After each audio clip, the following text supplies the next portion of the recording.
Blessed be everyone. Welcome to my YouTube channel. Today we're going to be talking about your magical tools and how do you know that the one that you have or the one that you're attracted to is the right one for you. But before we do, I'm Sandra from MysteryWitchSchool.com, author of Crafting Your Wiccan Path. And if you want to know more about Wicca and witchcraft, hit the subscribe button and the notification bell so that you don't miss any videos. If you want to grab a copy of my book, Crafting Your Wiccan Path, the link is in the description field below this video.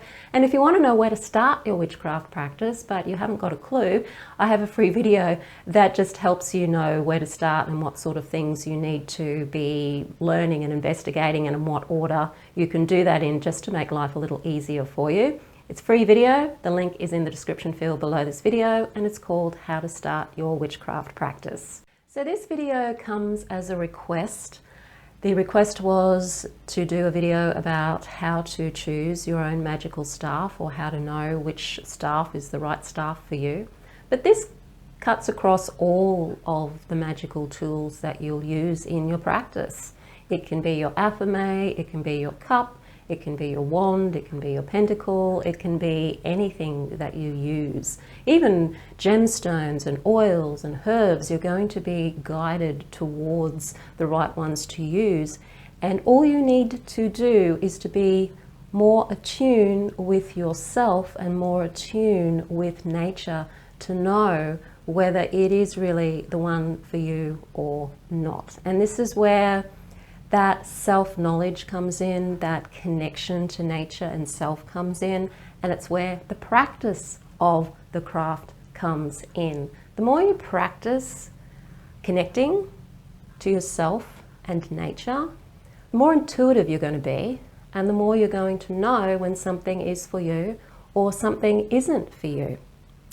So one of the first ways you can know whether something is possibly for you is that it will be given to you. Someone will give you something. I had the experience of having an athame given to me out of the blue from somebody who had absolutely no connection whatsoever to the craft. I had always used a letter opener. It was a letter opener that was a little replica of Excalibur. And I always used that as my athame right from the get-go. When I first started the craft, when I first joined the coven, I didn't have a lot of money. I was a student, and so I couldn't afford an athame because they were pretty expensive back then, and they were very hard to get as well. There was no internet back then, so we're going way back into the dark ages here. And so I used a letter opener because a fellow covener was using a letter opener, and I thought that's actually a really good idea. It fitted really well on my cords that I wore around my waist with my robe, and it just went very, very well. A friend of mine made me a scabbard for it and everything, and so it was a great tool.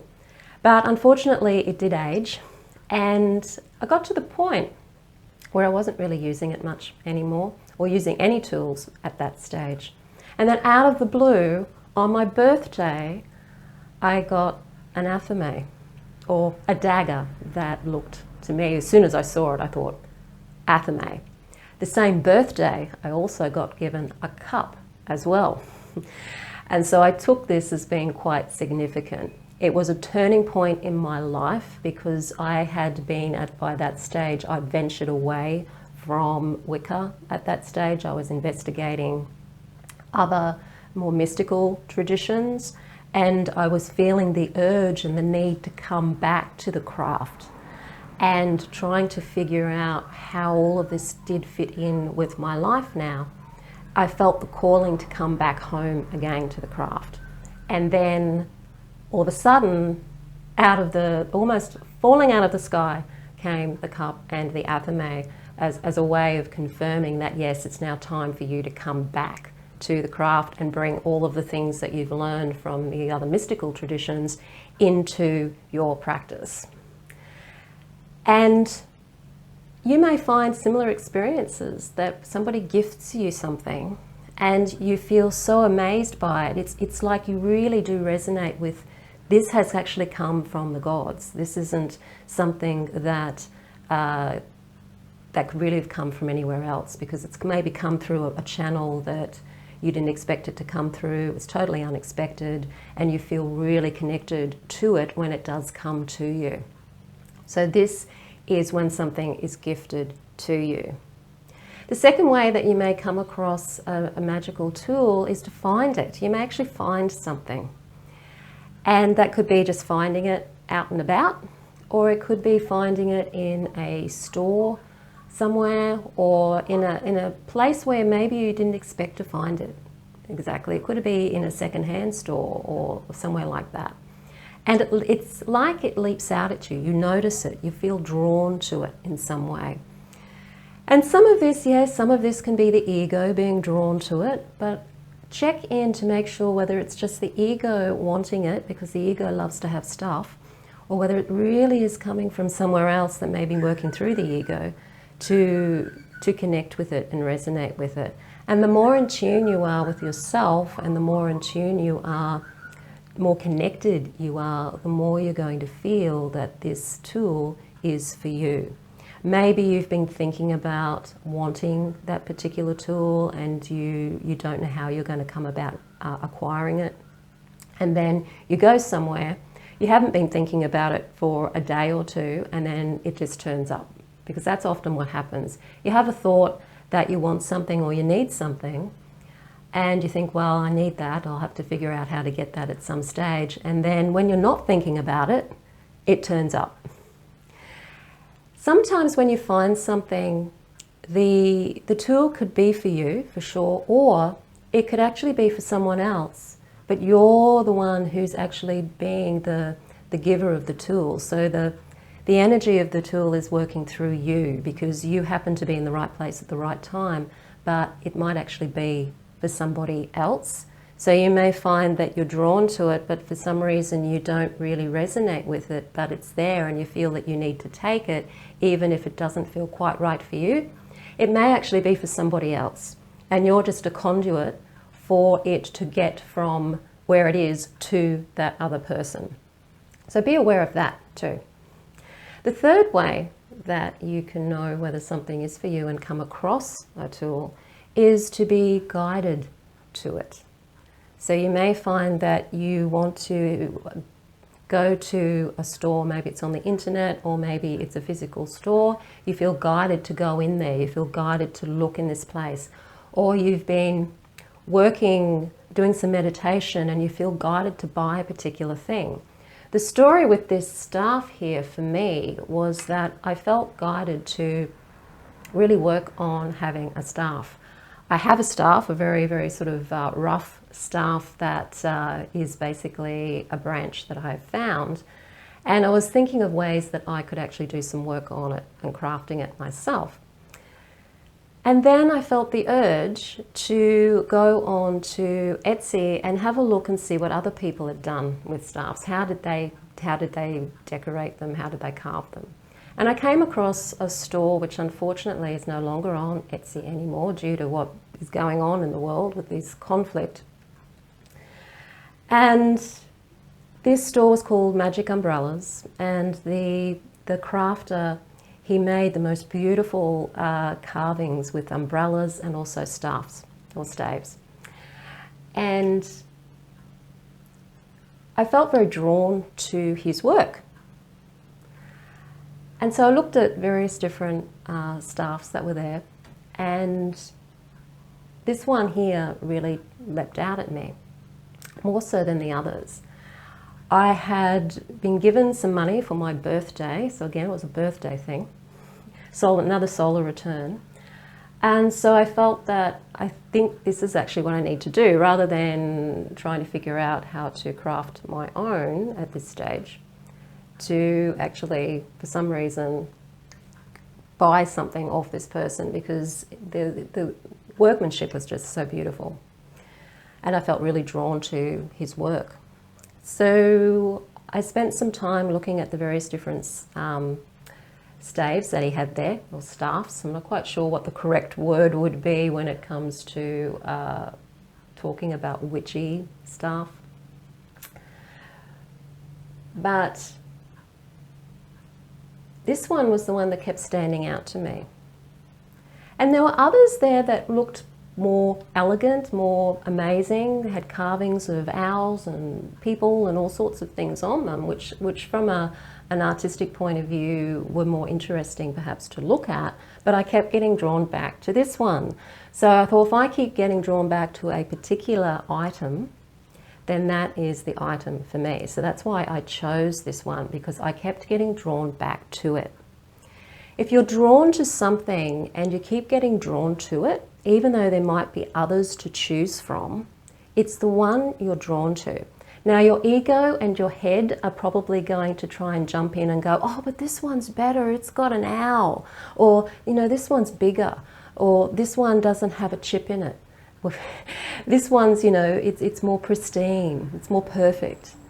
But yet a part of you is going, yeah, but I like this one. And this is what happened to me with a crystal, an apatite crystal ball that I bought. No, it wasn't apatite, it was labradorite. And it had a chip in it. And there was another one there that was slightly bigger and it was perfect. But I was drawn to the one with the chip in it. I was drawn to the one that was less perfect. There was something about it. It was where this particular blue was really quite obvious in this crystal, and I was drawn to that. And I thought, well, yes, I know my ego wants the more perfect one. It wants the one that looks better. But energy-wise, I'm drawn to this one, so this is the one I'm going to go with. So understand that there's going to be a difference sometimes between what your ego wants and what your energy, what your soul wants, or what is good for you to use. And the more you meditate and the more you get to know yourself and the more you get to know your ego and its tricks, the more you're going to be able to choose the right thing for you, and you're going to know that that's the right thing for you. It's about know thyself. Everything is about know thyself. And the more you know you and how you work and how your ego works more than anything, because most of what we think is ourselves is actually the ego, then the more you're going to know whether something is for you, whether it's not for you, whether your ego just likes it, or whether it's something that's actually not for you, but you need to take anyway because it's actually going to be for somebody else. And that's how it works with the craft, with your athame, with your cup, with your pentacle staff, with crystals, with anything that you're using. Always ask yourself, what am I drawn to and why am I drawn to it? Is this just my ego getting blah, blah, blah, blah, blah? Because what am I actually energetically being drawn to? And go with that. And just let the ego go. Okay, no ego. I know you like this one, but I feel I want to take this one, so this is where we're going. Okay.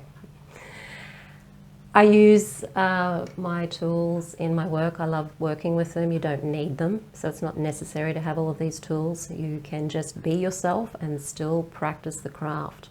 It's just that our tools are like extensions of ourselves, and they can also bring in extra energy. They can contain energy and be useful and build up energy within that tool, so that it can help you with your work, especially on the days when maybe you don't have a lot of your own energy. For some reason you might be not feeling well, or you've been drained. And if the tool is used a lot and it's got your energy in it, then that can help you, just give you that little bit of extra edge that you may not have yourself. I use it a lot. I have a whole module on the tools in the Mystery Witch School 101 course. So if you want to learn Wicca with me, have a look at the Mystery Witch School 101 Academy 12-month course. It's a group of like-minded people. We get together twice a month to celebrate the new and full moons, and to also have discussions and guided meditations and path workings during that time.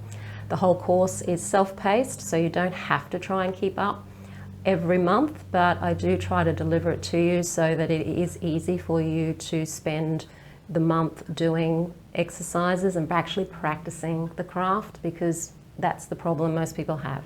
They don't know how to actually practice and how to slow down to practice. You've got to slow down to practice. The mind, the ego wants to go, go, go, go, go, more, more, more, more, more. I want more information, more this, more that, more magic, more different types of magic. I want more, more, more, more, more. That's the ego. But when we're actually practicing the craft, we have to slow down and go, in order to get really attuned with myself, with nature, I have to slow down and actually slow my ego down, rein it in and go, I just need to practice this one thing for a month or a couple of things for a month and just be patient, okay? That's the mystical way, and that's a way that's often missing in the way that we learn things in the West. So the link is in the description field below this video. If you like the video, hit the like button, share it with your friends. Don't forget to subscribe. I'm Sandra from mysterywitchschool.com. Blessed be.